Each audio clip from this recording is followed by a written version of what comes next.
Hi, everyone, and welcome to the Digital State, Technology and Government in Pandemic Times, a conference organized by the Center for Digital Culture at King's College London.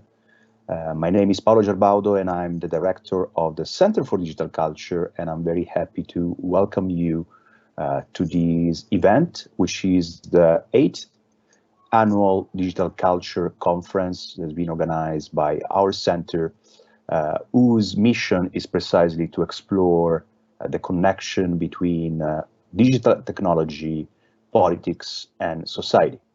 Over the last 8 years, we have explored various ways in which digital technology affects society, from activism to everyday life, from social movements to the economy and the world of work, from the transformation of the perception of time and space to new ways in which people are trying to cope also with the negative effects of digital technology. And this year, as the title of the conference suggests, we are looking at the transformation of government, the transformation of the state in these pandemic times and these digital times we are currently experiencing.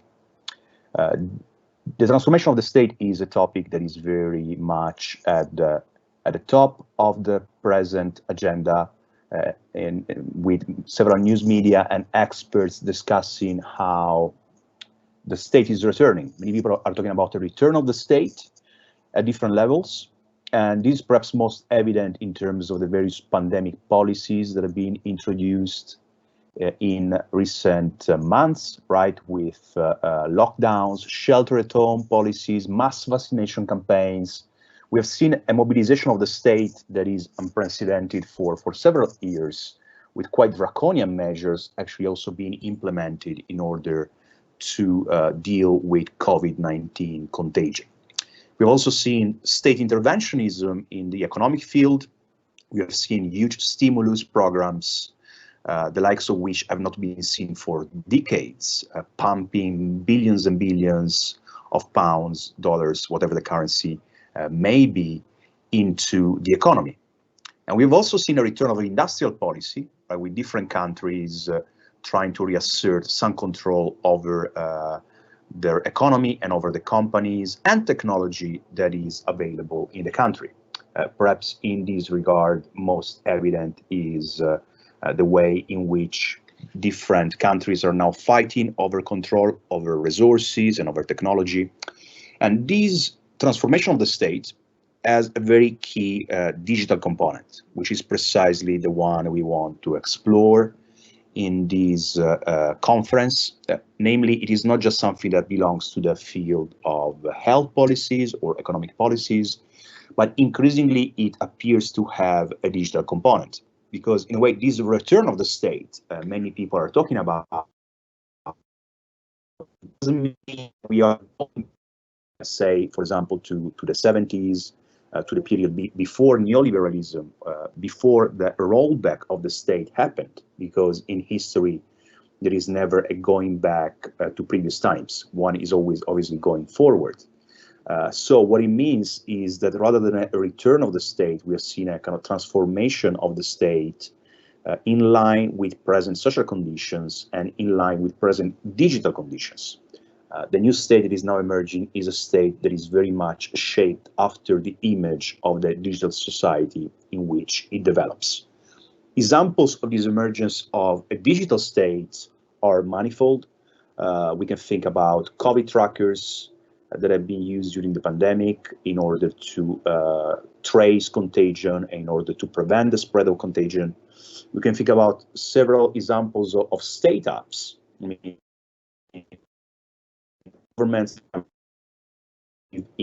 they're meant to deliver various services, for example, filing your tax return or gathering information from government or, for example, reporting that a public service in your area is not working.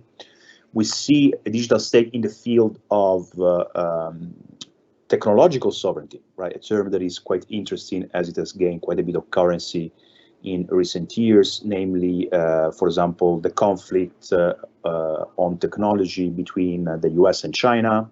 Let's think about the controversy over Huawei, G5 networks, 5G networks, sorry, and TikTok, right, which really shows that now states want to strictly control their technological base because they think that without technological sovereignty these days, there is not real sovereignty to speak of.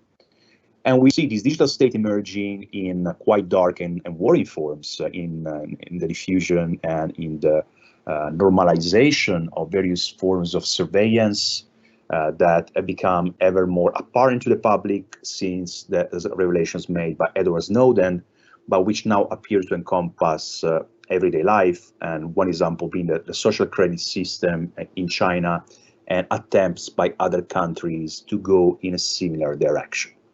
So this is the kind of themes that we will explore today. And I'll now give you a bit of a sense of the structure of the day. We have 3 panels and a keynote address at the end. The first panel starts basically now at 1:15 UK time. It's on digital sovereignty, and it will explore precisely how sovereignty is transferred in present conditions, and will be chaired by my colleague Elisa Aurelia. Then we will have a short break of 15 minutes for you to get some coffee or some water. And at 3 p.m. we will start with the second panel, State Apps and the Digital Citizen, which will explore the ways in which governments are transforming how the administration is working and how they are interfacing ultimately with citizens. This panel will be chaired by Zina Feldman.